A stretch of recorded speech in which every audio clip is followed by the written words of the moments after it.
Hi, mapagpalang araw. This is Daryl and you're watching City Fever Vlogs. Uy, baka may 47,000 ka dyan. Hindi ko utangin ha. Gagawin natin bahay mo. Yes, tama ang pagkakarinig mo. 47,000 lang. Magkakaroon ka na ng sarili mong bahay at lupa. Hindi lang yan. Malilipatan mo na by June 2024. Amazing, di ba? Yung 47,000 na yon, libre pa nga ang processing fee. Imagine yung mga friends mo, Boracay ang piniflex. Eh ikaw, house and lot. Ito na nga ang pinaka-affordable sa buong San Pablo City, Laguna.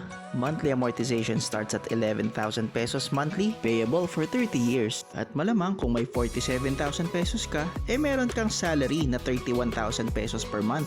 Oh, wag ka sumimangot agad dyan. Pwede namang combine yun ng co-borrower mo. Okay na tayo sa bayarin ha. Kung interesado ka mapasyalan ng Aliyah Townhouse Inner Unit na to, i-message mo lang ako at ipapasundo agad kita. We offer free sundo at hatid vehicle service for specific pickup points. Nagsusundo nga rin kami kahit sa Alabang eh. Syempre, mas maganda nga namang makita mo muna ang bibilin mo bago ka mag-reserve. Kaya ikaw na nanonood, don't miss this chance to avail this affordable yet quality townhouse dito lang sa San Pablo City, Laguna. At kung nagustuhan mo ang video na to, can I get a like, follow, and share na rin para marami tayong home buyers na matutulungan. This is Daryl of City Fever Realty and you're watching City Fever Vlogs.